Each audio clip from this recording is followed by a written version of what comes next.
welcome aboard our final flight of the 777. Looks like we're number 2 for departure. Once airborne, our flight time is a short 5 hours and 21 minutes. Flight attendants, please prepare the cabin.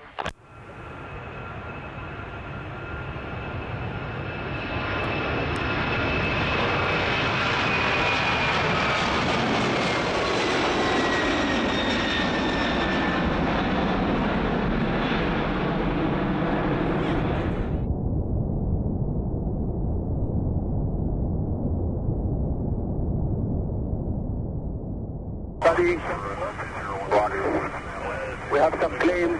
Just stay quiet and you'll be okay. We're turning to the airport.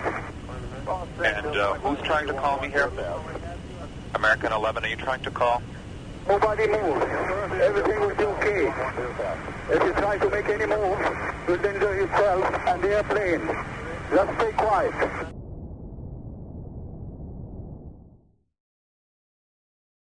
It was the morning of September 11, 2001. I woke up like normal, prepared for work, took my train, arrived at work at One World Trade Center. I used to work in the 62nd floor. When I got to work, I sat at my desk. Our program was down that day. So my supervisor came to my desk and told me to write a poster to let the others know that our program was not going to be working. I used to work for the law department, but the claims division. So as I was typing the memo, it was going to be like a poster, a little note to be posted on the wall. Suddenly, 3 minutes into typing, we noticed my coworker was sitting next to me. We noticed that the building shook and glasses started falling outside. Oh, shit!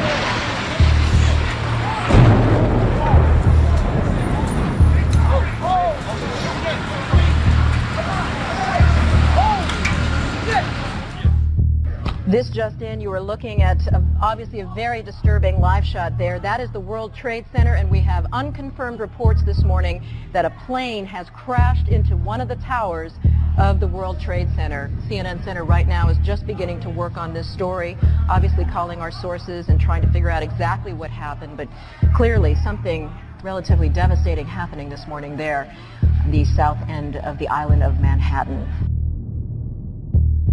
So we looked out and we got nervous. So everybody came to the front area where we were sitting. And so we all sat there. And as we were waiting, next to our office, there was an electrical office. Thankfully, the guy that worked there was there that morning. So he had a walkie-talkie. So I guess he heard what had happened to our building. So he suggested, he said, I think you should all go down and leave the building and do not take the elevator. Obviously, the elevators were not working. So we went in for just a second. I took my pocketbook, which was right there in front of the desk, and opened the door to the staircase. When we opened the door, there was a lot of people coming down from all the top floors. So we just joined them and started walking down. The staircase was very, very hot. It felt like it was more than 100 degrees inside when we opened the door. So we walked down. There were, it looks like some pipes broke because the stairs was full of water. So there was water coming down also. So we were walking slowly, and when we were coming down like to the lower floors, then that's when the firefighters were coming up. So it took us a bit longer because everybody had to move to one side and let the firefighters go up. We all started, my group from my department. We headed down. When we got to I'm thinking it must have been, I don't know what floor, second floor, maybe third floor. We got rerouted to another section. This was like more than half an hour into the actual impact. So when we came down, or maybe 45 minutes, when we came down through the second World Trade Center, through the concourse area where we could go out through there before and just open the door and walk out. And there were a lot of police officers and security telling us not to look out. Obviously, when they told us not to look out, the human personality is just to, why are they not telling us not to look out? Once I looked out, I was in shock because the windows were full of blood, and on the floor there were human remains. Parts. It was human parts. I saw a rib cage open. Most of the bodies that I saw were not full bodies. There were legs, arms, rib cage. We were told that those were the people that were on the top floors. It looks like they didn't have no choice, so they decided just to throw themselves out the window. They were falling in pieces. So we headed out. God, that was a very big impact to this day for me. When we finally walked down, we got down to the concourse area where the mall was, the lobby, when we used to go out, and it was very dark. So we all, the group, and everybody was walking out. When we went out, we noticed that hundreds and hundreds of firefighters and a lot of ambulance. So the ambulance, as soon as you walked out on the street in front of, I think that was Church Street, and next to the cemetery, they said, do you want, because I suffer from high blood pressure, so I was very impacted from everything. When we looked up, we saw that both buildings were on fire. And then we saw the people throwing themselves. So we noticed that that's why all the pieces of bars were on the concourse area, in the plaza area where the fountain was. So they asked me if I wanted oxygen or to check my blood pressure. My friend my coworker asked me if I wanted, because they knew I suffer from high blood pressure. I told her no, I just want to get away from this area. So we walked a little bit to the cemetery and sat down there because we were very tired. We sat down by an edge next to the cemetery, like close to Broadway, and we sat there maybe for 5 minutes because we were so in shock. So we walked far away from Broadway as we can, and we were walking through the municipal building. We stood there in front of, there was a McDonald's, so we stood there in front of the street for a couple of minutes just to rest more, and then we started walking. Suddenly, when we looked up, it was the shock of our life. The building was coming down. We started running as fast as we could because we didn't know where the building was going to, if it was going to be falling to our side or what. But the building started melting down, and we started running. And then suddenly this big wave of dust came our way, and that's when we started running more as fast as we could. My other coworker was an elderly woman, so we were holding onto her hand and running all the way that we can. We really stopped running when we got to Canal Street. In Canal Street, we started walking. There was people from everywhere. There were so many people on the street, hundreds and hundreds of people. And then we went into McDonald's area, and mind you, I had it was a big cell phone called Nokia. And in that day, I usually didn't carry that phone because my husband and I just bought it like for emergency. So we were going out that day to do something. So my husband said, take the phone, so when I call you, you can answer. But we usually left the phone in the house. So I remember that I had the phone on my pocketbook. But when I opened the phone, there was no signal nowhere.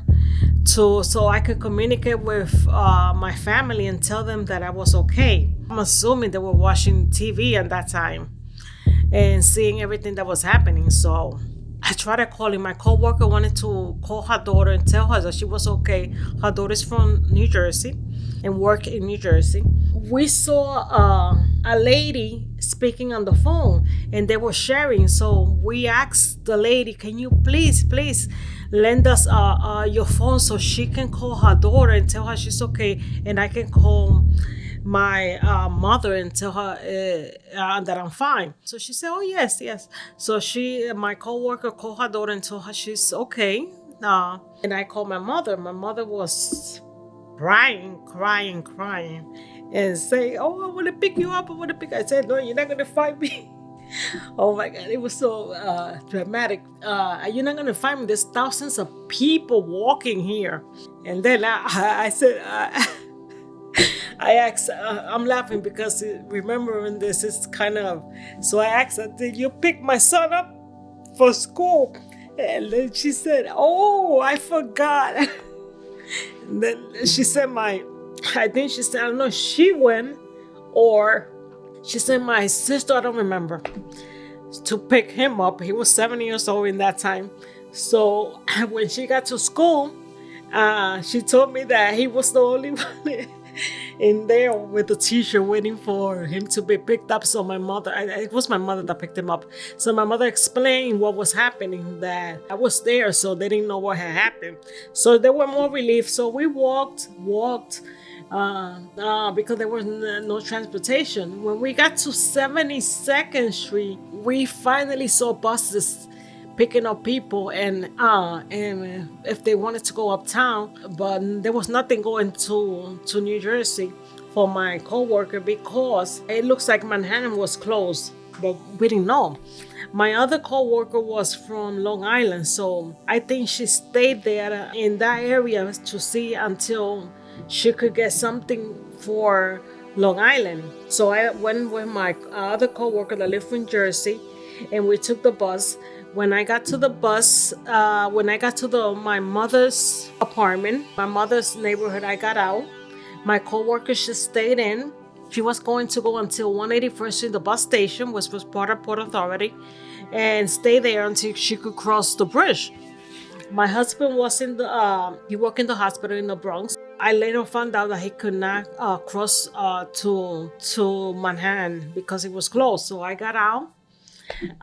When my family saw me, they were so relieved and they were crying and then finally, hours and hours after I got home, I saw the news and I saw what had happened, and it was still shocking to me. I lost a lot of co-workers, friends that I knew from work. A friend that used to work on the same floor as me. She was found after 1 month. She was in another floor. She had gone to the cafeteria to buy breakfast, so she never made it out. And then there were other people from another floor because our department was in different floors. So a lot of the people, they didn't have time to get out. Oh, it looks like when they got out, when they told them, when they went down, it was too late. So the building collapsed when they were almost reaching downstairs. To this day, I just went to the building, believe it or not, maybe 2 years ago or a year ago, because I do not want to be. I mean, that area brought a lot of memories to me, so I really didn't feel to it to go into the building. But I thank God that I'm here, still here, alive, and that first of all, I never saw him again, but hopefully he's still alive. The electrician who told us to go down and not to wait on sitting down in the stairs waiting for further instruction. And we listened and we just left. Also, after that, we went to work somewhere else. We went to New Jersey, to another part of building that Port Authority belongs. We worked there. But I just feel very thankful that I made it that day. When I lasted like 3 days without being able to walk because my legs were so sore from coming down those 62nd floor. But I thank God that He gave me strength to come down, and the people that work right there with me, they made it, even though some of them that work in other floors didn't make it. And later on, some of them told me there was one in the 78th floor, a friend of mine. She told me what she went through. She couldn't go back to work after that day and another co-worker, he told me what happened, that when the plane hit, they were on the 78th floor, the stairs collapsed, so they had to throw themselves to the other floors. The lady co-worker she left the state. In that fall, she broke her arm. And then my other friend, which they were together, he helped her get out and help her, and they made it. They made it out, but it was shocking though what they explained to me afterwards. When the floor just collapsed and they had to just, it's like dive into another floor without knowing if you were going to make it or not. But this is my story. After so many years, I decided to say it. I wasn't up to it before, so I hope you get a look of what I went through that day, and so many other people. They gave us a month off, but in that month I was very shaky all the time and just thinking about everything. They used to call us and see how we were doing, which was very nice and everything, but I was just thinking of all the lives that were lost, the friends that I knew, my co-workers that I knew from other floors that did not make it, and thinking about them. So it was very traumatic for me, very traumatic. Especially when I saw the building coming down, that's still in my mind, fresh. That I think that seeing is never going to leave my mind. In the attack of 1993, I did not say it before, but I was also in that one. I have been transferred. I used to work in New Jersey. I was transferred to One World Trade Center. I got that position. But first of all, to go a little bit back, I interviewed for the position where the attack on 1993 took place. And the person that interviewed me for the attack perished in that attack. I was not selected as a candidate for that position. If I had been selected for that position, which was going to be, I think, in the B2 level, I would not have been alive at this day